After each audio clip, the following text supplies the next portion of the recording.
Muy bien, hermanos. La mañana de hoy vamos a continuar con la serie que dejamos la semana pasada, los que no vinieron. Quería decirles que la semana pasada estuvimos hablando del plan de Dios para la creación. De hecho, el título era La creación, la caída y el plan de redención. Y descubrimos a través de la palabra que Dios creó el mundo con un propósito. Y aunque el pecado entró al mundo, eso no quiere decir que Dios perdió el control y que andamos como un barco a la deriva. Dios tiene un plan y se está cumpliendo. Hace una semana estuvimos viendo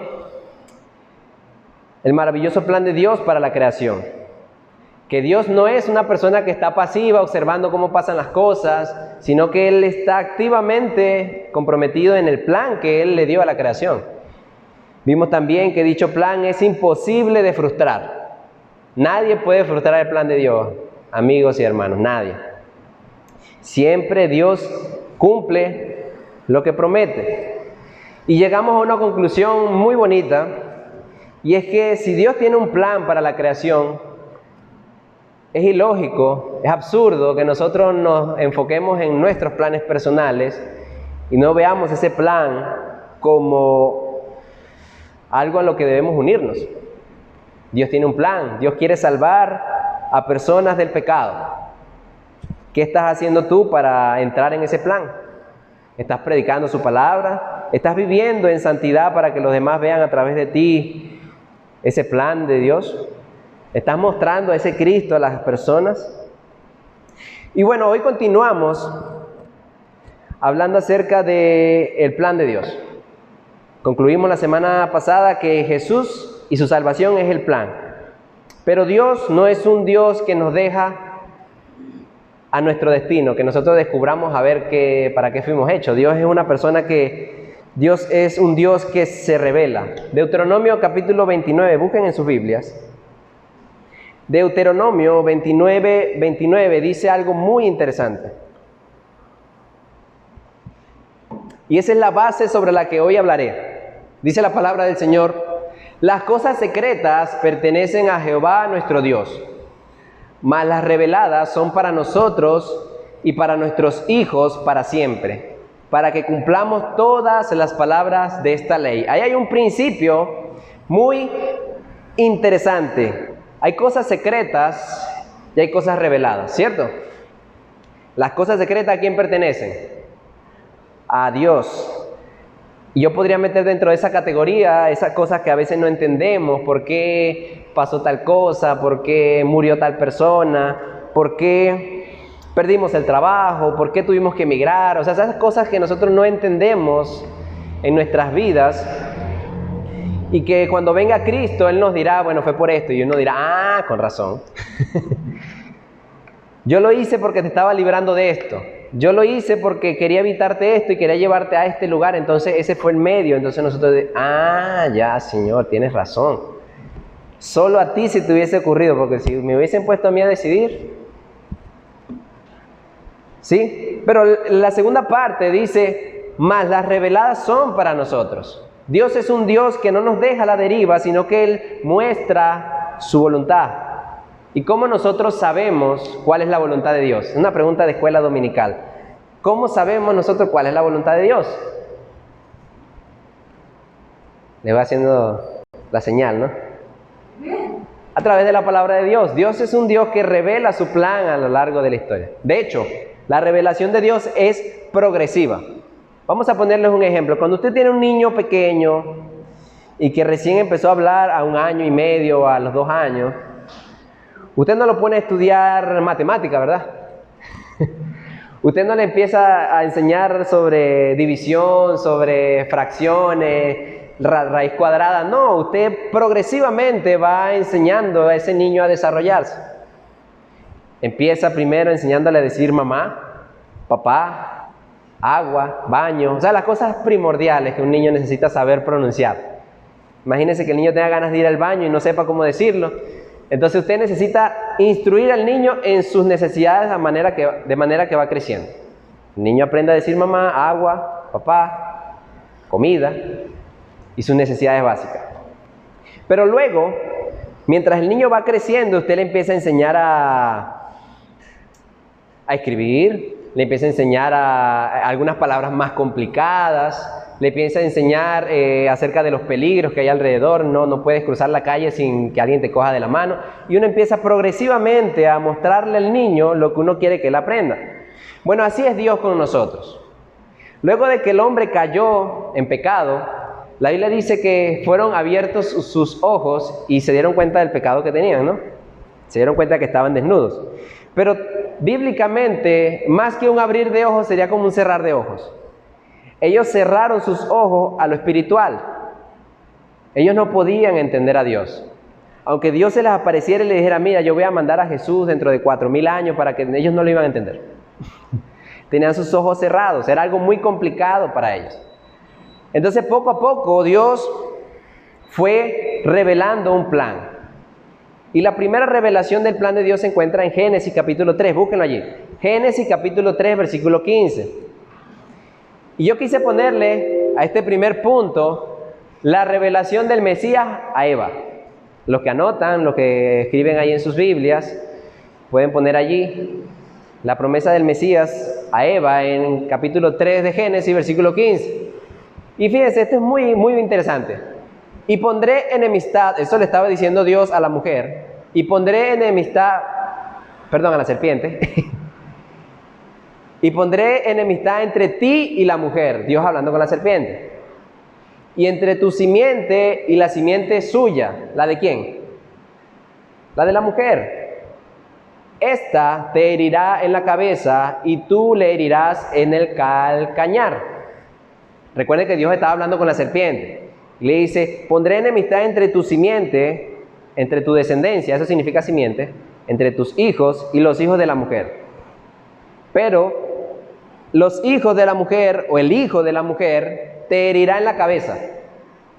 Y tú lo herirás en el calcañar. Calcañar es en el pie, ¿ya? Ahora yo le voy a hacer una pregunta básica. ¿Qué es peor, un golpe en la cabeza o en el pie? En la cabeza, es más grave. Entonces, la promesa que Dios le hizo a Eva es que un hijo de ella heriría en la cabeza a la serpiente.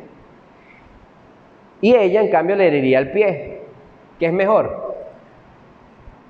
Es mejor que el hijo de la mujer hiera en la cabeza a la serpiente. Entonces, podemos sacar de allí algo muy interesante, una promesa.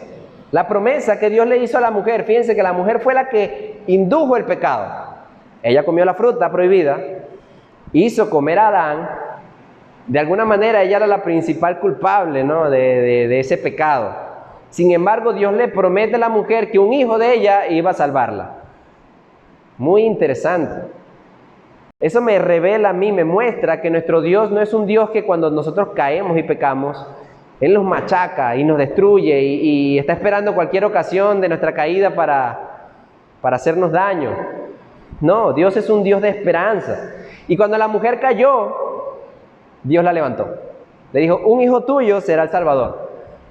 Y esa es la primera promesa del Mesías, de Jesús, que hubo en la Biblia. Génesis capítulo 3, versículo 15. Y ese se cumplió cuando Cristo vino. Dice la palabra del Señor en Gálatas capítulo 4, búsquenlo allí. Gálatas capítulo 4. Es un texto que nos habla del cumplimiento de esa promesa. Fíjense cómo lo dice Pablo, Gálatas 4:4. Pero cuando vino el cumplimiento del tiempo, Dios envió a su Hijo, nacido de... Pero cuando vino el cumplimiento del tiempo, Dios envió a su Hijo, nacido de mujer. Mira cómo Pablo resalta que ahí se cumplió lo que Dios le prometió a Eva. ¿Cristo nació de quién? De una mujer. ¿Sí ven? Allí hubo el cumplimiento de esa promesa. Jesús nació. Así que podemos deducir que nuestro Dios es alguien que no incumple su palabra. Dios cumple su palabra. Dios dijo, mira, de ti, Eva, nacerá el Salvador. Y se cumplió. Y allí Pablo señala en el capítulo 4 de Gálatas que específicamente fue de una mujer que nació Jesús. El cumplimiento allí. La segunda promesa, yo lo dividí en promesas como fundamentales, ¿no? Porque si nos ponemos a estudiar todas las promesas de Jesús en el Antiguo Testamento, nos vamos de largo, son muchísimas. Pero yo puse como las fundamentales. Y la segunda es la promesa del Mesías dada a Abraham. ¿Sí saben quién era Abraham? El padre de la nación de Israel, Abraham. Génesis capítulo 12, versículo 1 al 3. Dios se le apareció a Abraham. Fíjense cómo Dios le dice. Pero Jehová había dicho a Abraham: vete de tu tierra y de tu parentela y de la casa de tu padre, a la tierra que te mostraré. Versículo 2. Y haré de ti una nación grande. Fíjense ahí. Y te bendeciré y engrandeceré tu nombre y serás bendición. Bendeciré a los que te bendijeren y a los que te maldijeren maldeciré. Y serán benditas en ti todas las familias de la tierra. Fíjense cómo Dios se le aparece a Abraham y le promete que de su familia iba a haber bendición para toda la tierra. Yo me imagino al pobre Abraham, un viejo ya de 90 años, cuando Dios se le apareció. Y que le prometan eso. Y fíjense, Abraham no era una persona piadosa, seguidora del Señor. No era una persona que era sacerdote, que ofrecía holocausto a Dios. La Biblia dice simplemente Abraham apareció en la historia y Dios se le apareció. De hecho, Pablo dice que Abraham no había hecho nada bueno. Abraham era como cualquier otra persona. Y se le apareció Dios. Y le prometió que de él iba a salir una gran familia, una gran bendición al mundo. Y Abraham podría decir dentro de sí: ¿y yo qué hice para merecer eso? ¿Yo qué hice? Abraham ni siquiera estaba circuncidado, que era el pacto de Dios con el pueblo de Israel. Abraham no tenía nada de bueno en él y Dios se le apareció. Y recibió de parte de Dios la promesa de la bendición a las naciones. Y eso se cumplió en Jesús, miles de años después. Fíjense lo que dice Gálatas nuevamente, capítulo 3, versículo 16. Allí fue el cumplimiento de esa promesa. Gálatas 3, versículo 16. Dice la palabra del Señor: ahora bien, a Abraham fueron hechas ¿qué? Las promesas. Y a su simiente, o sea, a su descendencia, ¿no? No dice y a las simientes como si hablase de mucho, sino como de uno, y a tu simiente, la cual es ¿quién? Entonces, cuando Dios le dijo a Abraham: en ti serán benditas las naciones de la tierra, no le estaba diciendo específicamente que todos sus hijos iban a bendecir la tierra. Esperemos que pase la fiesta. Dios no le estaba diciendo específicamente: mira, Abraham, tus hijos van a bendecir la tierra. No, Él le estaba diciendo: tu hijo. Mire cómo Pablo lo dice. No dice y a las simientes, en plural, como si hablase de muchos, sino como de a uno. Tu simiente. Una simiente. Un descendiente de Abraham. ¿Y quién es ese? Es Cristo. Cristo es el hijo de Abraham. Muchos me dirán: pero espérate, ¿el hijo de Abraham no era Isaac, el hijo de la promesa? Sí, Isaac era el hijo de la promesa, pero Isaac representaba la verdadera promesa. Isaac no era la promesa en sí mismo, era Jesús la promesa.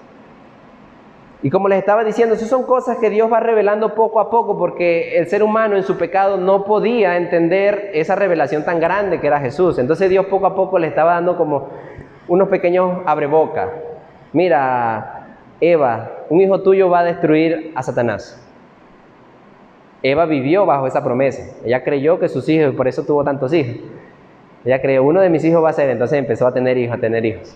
Y todas las mujeres de la tierra empezaron a tener muchos hijos, porque ellas creían que de esos hijos iba a venir el Salvador. Pero ellos no se imaginaban que era Jesús.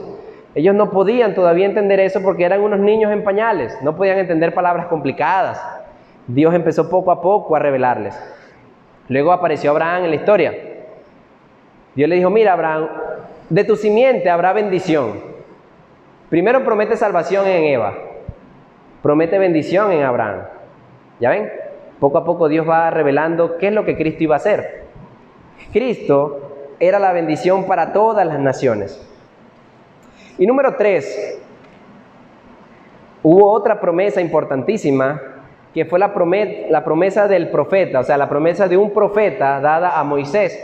Deuteronomio 18:18. Dios se le aparece a Moisés y le dice lo siguiente. Se lo dice a Moisés y Moisés se lo comunica al pueblo. Profeta les levantaré. Dios le está diciendo. Profeta les levantaré de en medio de sus hermanos. O sea, de los hijos de Israel, del pueblo de Israel iba a salir un profeta. ¿Ya? Como tú, hablando de Moisés, iba a salir alguien parecido a Moisés. Y pondré mis palabras en su boca y él les hablará todo lo que yo le mandare. Y mire cómo dice el 19. Mas a cualquiera que no oyere mis palabras, que él hablare en mi nombre, yo le pediré cuentas. Wow, o sea, no era un profeta cualquiera, era un profeta con la autoridad misma de Dios. Y no era cualquier profeta, porque después de Moisés vinieron muchos. Vino Isaías, vino Elías, vino Eliseo, muchos profetas vinieron. Pero Dios promete uno en específico que iba a ser como Moisés. Y Moisés era el profeta más grande de todo el pueblo de Israel. Todo el mundo lo admiraba. Cuando hablaban de lo que Moisés dijo, todos se quitaban el sombrero. Era alguien súper importante. Entonces Dios promete un profeta de esa manera. Pero no iba a ser solamente como Moisés. Iba a ser mejor. ¿Y cómo tú sabes eso, hermano? Que que Jesús iba a ser mejor profeta que Moisés. Fíjense lo que dice Mateo 17:5. El cumplimiento de esa profecía dada al pueblo. Esto fue luego de la transfiguración. Jesús transfigura y en la transfiguración aparece al lado Moisés y Elías. Y miren lo que dice la palabra de Dios. Mientras él aún hablaba, se refiere a Pedro. Pedro habló ahí, dijo algo. Una nube de luz los cubrió y he aquí una voz desde la nube que decía: este es mi Hijo amado, en quien tengo complacencia. A él oíd. Recuerden que la promesa del Mesías es que él hablaría de parte de Dios. Y el que no lo oyere, Dios le iba a pedir cuentas. Y ahora le está diciendo a los discípulos allí: este es mi Hijo, escúchenlo. Básicamente, si no lo escuchan, se lo van a ver conmigo. ¿Ves? Jesús cumplió esa profecía. ¿Y por qué yo digo que era mejor que Moisés? Porque en la transfiguración justo estaba Moisés al lado de Jesús. Estaba como afirmando esa superioridad. Moisés vino a rendirle homenaje a Jesús. Jesús era mayor que Moisés. Es interesantísimo ver cómo Dios va revelando el propósito de Jesús. Ya reveló que Él iba a ser el Salvador, reveló que Él iba a ser bendición, ahora reveló que Él iba a ser la palabra de Dios. Él iba a ser la voz de Dios en la tierra. Y número 4, una promesa excelentísima. Dios prometió además que Él iba a enviar un rey. La palabra de Dios dice en 2 de Samuel 7, del 12 al 13, lo siguiente. Dios estaba hablando con David, que era el rey más grande de todo Israel. No había un solo rey más grande que David. Es más, el estándar, si ustedes leen Primera de Reyes, Segunda de Reyes, Segunda de Samuel 7, del 12 al 13. Exacto. No había ningún rey más grande que David. De hecho, todo el estándar de los reyes en el pueblo de Israel era: y gobernó parecido a David su padre, o no fue bueno como David. O sea, ese era el estándar. El estándar más grande de los reyes era David. Y Dios le promete a David lo siguiente: y cuando tus días sean cumplidos y duermas con tus padres, yo levantaré después de ti a uno de tu linaje. ¿Ya ven? El cual procederá de tus entrañas y afirmaré su reino. Versículo 13. Y edificará casa a mi nombre, y yo afirmaré para siempre el trono de su reino. Más adelante, Muchas personas pensaban que se estaba refiriendo a Salomón, a su hijo. Y de hecho Salomón fue muy importante. Pero no fue de esa manera, porque Salomón también murió. ¿Y cómo es que su reino iba a ser para siempre? Versículo 13. Y yo afirmaré para siempre el trono de su reino. ¿Cómo es que Salomón iba a reinar para siempre si él murió? Salomón no era inmortal. Esa promesa era de un rey superior que iba a venir. Y ese fue Jesús de Nazaret. Jesús no solo vino a salvarnos, a bendecirnos, a hablarnos de parte de Dios. Él vino a reinar. Entonces, hermanos y amigos que están aquí presentes, es una pregunta sencilla. Tú tienes dos opciones. Hay un rey delante de ti. ¿Tú te sometes a su reinado o te rebelas? Y en los tiempos de los reyes no era simplemente como, no, yo soy rebelde sin causa. Si tú no querías estar bajo el yugo de ese rey, morías. No era opcional. Y con Jesús pasa lo mismo. Jesús vino, compró el mundo para sí con su muerte y con su resurrección. Y ahora Él te está diciendo lo siguiente: ¿te sometes o no te sometes a mi reinado?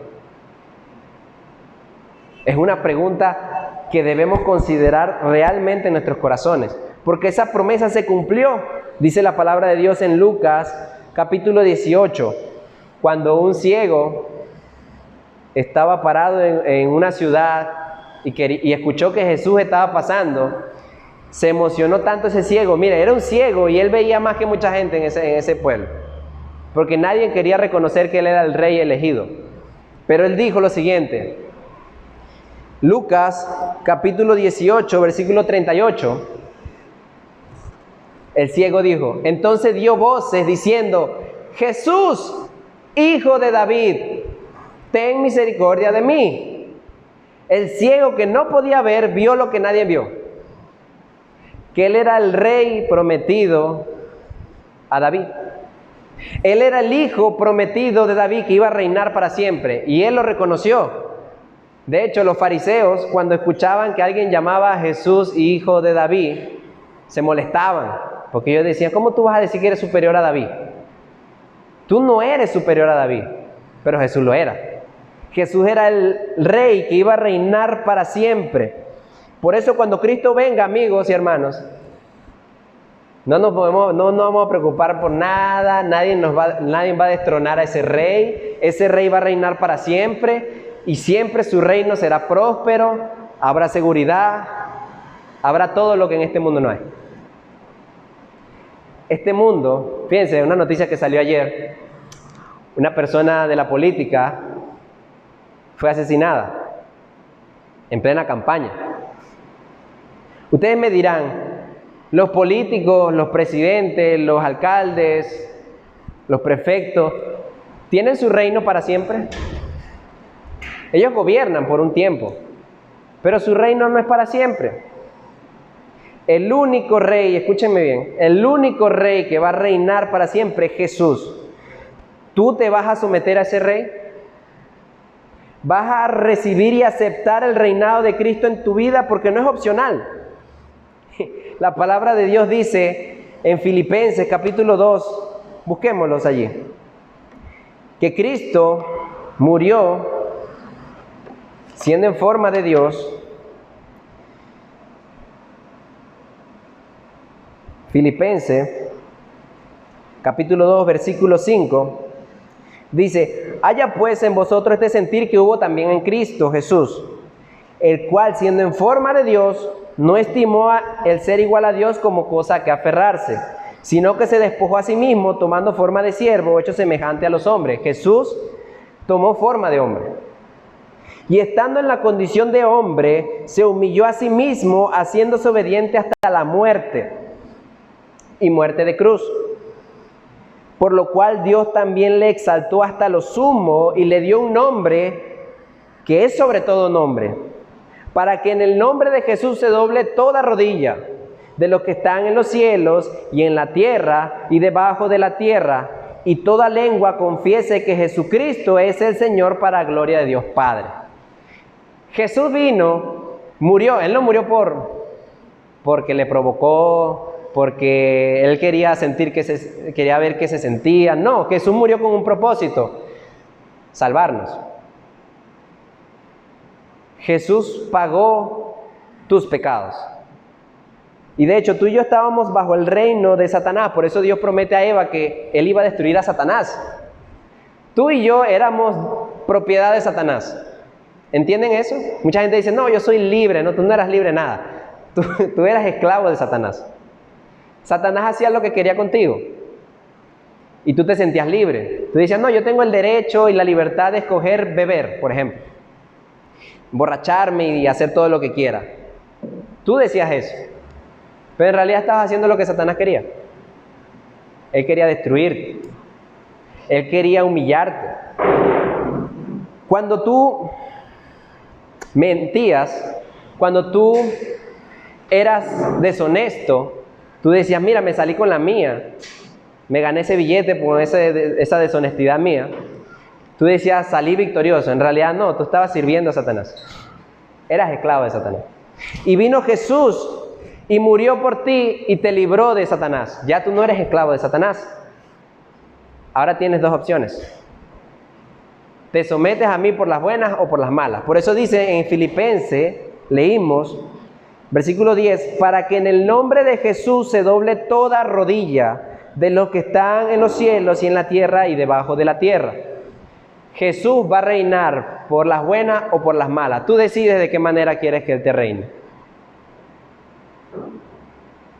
Jesús vendrá y va a reinar. Amén. Mira, el mundo se puede estar cayendo a pedazos, hermanos, pero Jesús va a reinar. De hecho, ya Jesús empezó a reinar. Si tú eres en esta mañana hijo de Dios y has creído en Él y has creído en Cristo, Jesús reina en tu vida. Es más, Satanás si quiere hacer algo contra ti, él tiene que pedirle permiso a Dios, porque tú eres propiedad de Dios. Tú estás dentro de su territorio y Él no deja entrar a cualquiera a su territorio. Tú perteneces al Rey de Reyes. A diferencia de aquellas personas que hoy en día no quieren someterse a Jesús, son esclavos del diablo, el diablo hace lo que quiera con ellos, le pertenecen a Él. Pero llegará un día en que Cristo venga en las nubes. No sé si ustedes se han imaginado esa escena gloriosa, que estemos un día conversando, estemos aquí en la iglesia, estemos orando y suene la trompeta. Suene la trompeta, se abran los cielos y venga Jesús con millares de ángeles. O sea, millares, o sea, imagínense esa cantidad de ángeles. Dice que todo ojo lo verá. Y lamentablemente, aquellos que no quisieron recibir el reinado de Cristo, se van a tener que arrodillar por las malas. Mira, no, van a sacar las bombas atómicas, los misiles, las metralletas, y no le van a hacer nada a Jesús. Se van a tener que arrodillar. Pero la diferencia de nosotros los creyentes es que nosotros ya nos hemos arrodillado toda la vida. Y cuando Él venga, lo haremos con alegría. Diremos, aquí vino el Dios que estábamos esperando. Aquí vino el Rey que nos iba a salvar. Aquí vino aquel que nos iba a bendecir. Así sonará la trompeta. Aquí viene el Rey que iba a destruir a Satanás. Aquí vino aquel que nos iba a librar de nuestros pecados. Y finalizo con un hermoso salmo, que es la promesa, además de que Él iba a reinar, de que Él iba a ser gobernante, de que Él iba a destruir a sus enemigos. Salmo capítulo 110. Salmo capítulo 110. Búsquenlo allí en sus Biblias.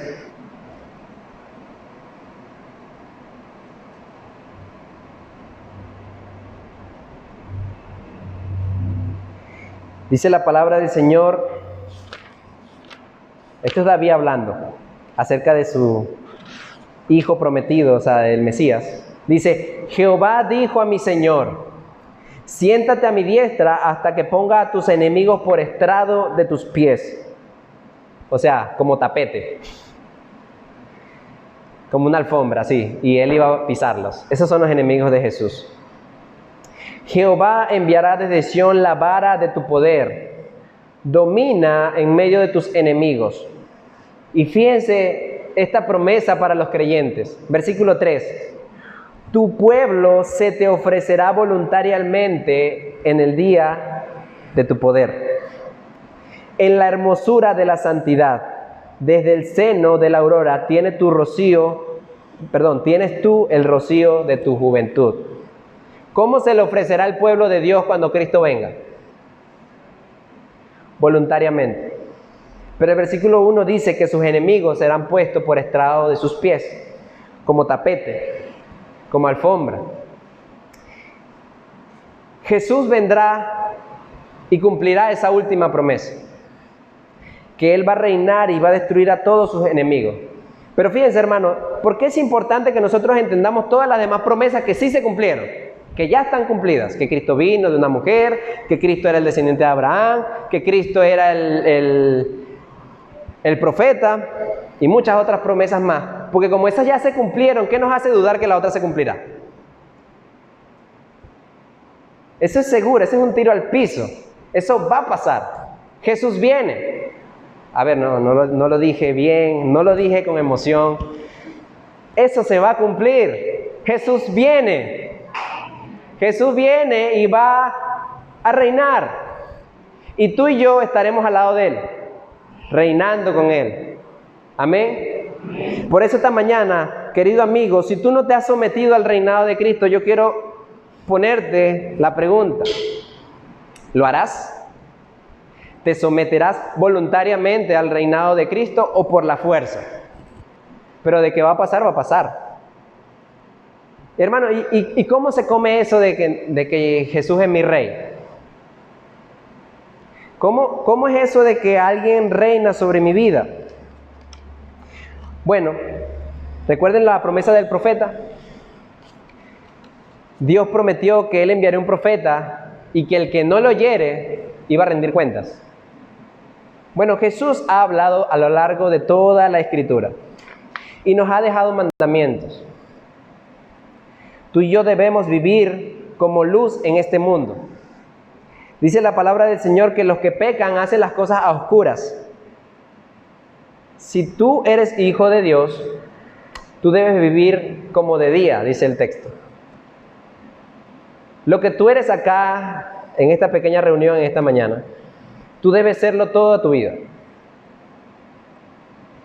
Si nos vestimos muy bien, si andamos caminando con rectitud, no decimos ninguna mala palabra, no ofendemos a las demás personas, acá en el culto, en la iglesia, tenemos que hacerlo durante todo el día.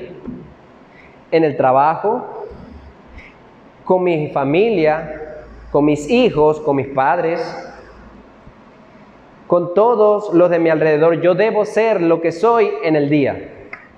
Cuando los demás me están viendo, yo debo serlo siempre. No es que nadie me está viendo, yo voy a cogerme ese billete. No, nadie me está viendo, yo voy a hacer ese negocio chueco. No, nadie me está viendo, yo voy a hacer cosas con mi pareja, con mi novio, con mi enamorado. Nadie me está viendo, yo voy a decir esas malas palabras porque no está Hilario presente, no me puede regañar. No, debemos obedecer a Cristo y su reinado todo el día. Al acostarnos, al levantarnos, cuando escuchamos su palabra predicada. Para muestra, un botón. Luego de que Cristo murió y resucitó, dice la palabra de Dios que su iglesia se reunía todos los días. Compartían todos los unos con los otros.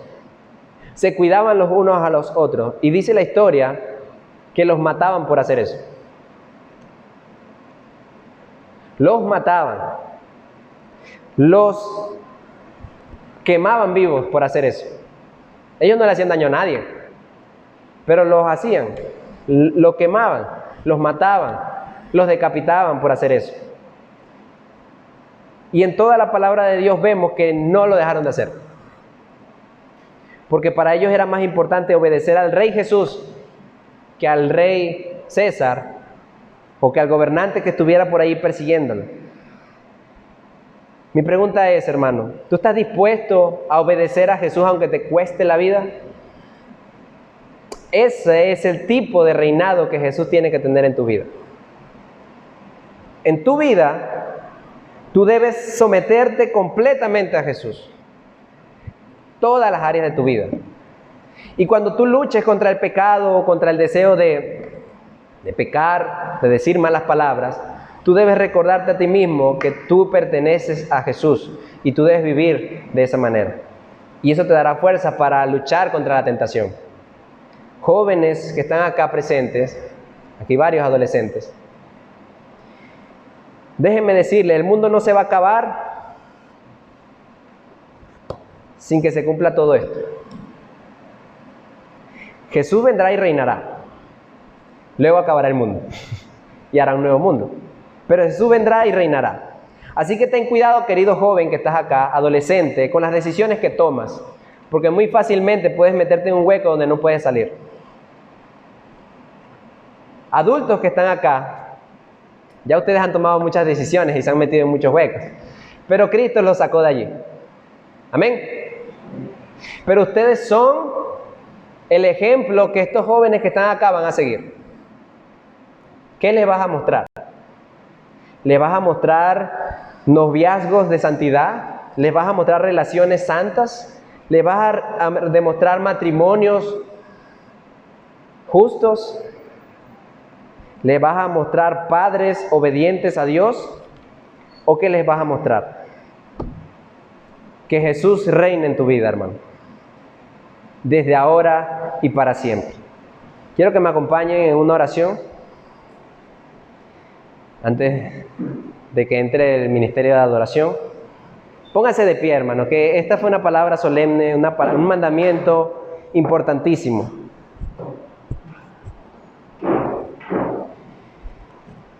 ¿Jesús reina en tu vida? Cerremos nuestros ojos. Padre eterno de gloria, gracias te damos por las promesas del Mesías que tú nos diste. Gracias te damos, Señor, porque se han cumplido casi todas, Señor, y solamente falta el reinado de nuestro Señor Jesucristo, el reinado eterno. Padre, así que te quiero pedir en esta mañana, si hay alguna persona acá, Señor, que no se ha sometido al reinado eterno de Cristo, Señor bendito, que seas tú tocando su corazón y mostrándole esa realidad. Porque no hay cosa más segura, Señor, que tu segunda venida. Tú vendrás, Señor, y tú reinarás. Tú irrumpirás en los cielos y todo ojo te vendrá, Señor. Y muchas personas se lamentarán de no haberte obedecido. Oh bendito Señor, que ese no sea el caso de ninguno de los que está acá, Señor. Si hay alguna persona acá, Señor, que profesa ser creyente, Señor, pero que en su vida oculta vive como un rebelde a tu reinado, Señor, te pido que tú lo ayudes a que se arrepienta, Señor. Y que someta todas las áreas de su vida a tu reinado, bendito Dios. Porque tú reinas y reinarás. Porque no hay mejor propósito para nuestra vida que seguir el propósito de Cristo, que es el reinado eterno del Mesías. Oh Dios, bendice a aquellos que no pudieron venir en esta mañana, Señor, que por diferentes razones de salud, de fuerza mayor no pudieron venir, Señor. Sé tú tratando con nuestros hermanos en la fe en el mundo, para que tengamos esperanza, Señor, en medio de las dificultades, Señor. Ahora mismo en este momento hay creyentes que están en la cárcel por no haber negado tu reinado, Señor. Nosotros muchas veces te negamos tan fácilmente, Señor. Nos invitan a otro lado y te negamos rápido. Nos ofrecen el pecado y te negamos. Nos ofrecen el placer y te negamos, Señor. Oh Dios mío, quita de nosotros ese corazón de piedra, esos ojos que no ven, y muéstranos a Jesús como el Rey de nuestras vidas, Señor. Te lo pedimos en el santo nombre de Cristo Jesús, Señor. Amén y amén.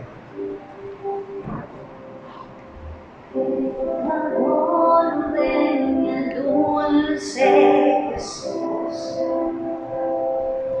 y feliz para siempre.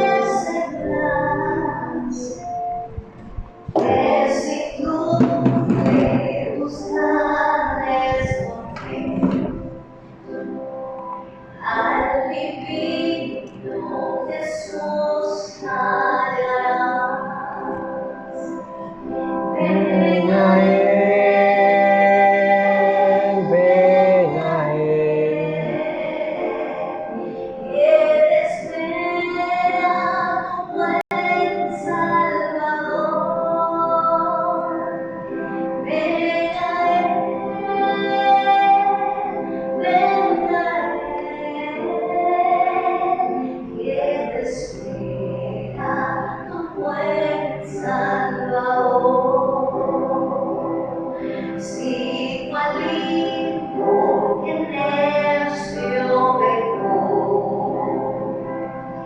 vas buscando a sus pies compasión,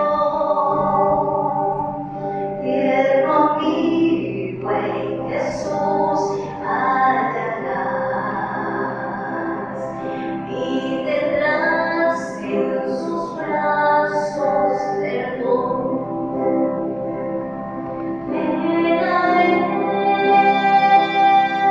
Ven a Él, que te espera tu buen Salvador. Ven a Él,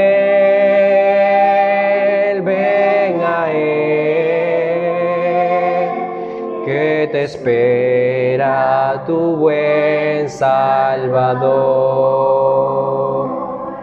Oh, recuerda, regresa al redil, al amparo de Cristo el Señor, Y en sus brazos llevada serás. Alta dulce y amable canción.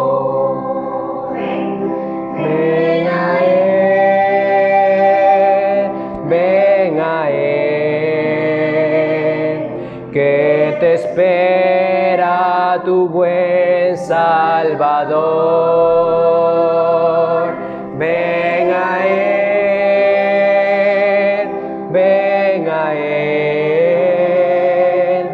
que te espera tu buen Salvador.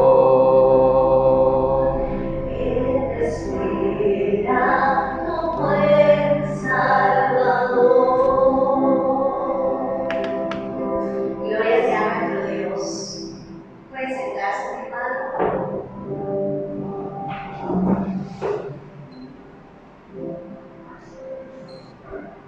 Gloria a nuestro Dios por todo lo maravilloso que es, que ha sido y que será en nuestra vida. Y quisiera recordar nuestras actividades de esta semana. Bienvenidos a todos los que llegaron en este tiempo. Y una de ellas es el día el día viernes. Estamos aquí los matrimonios, hemos destinado por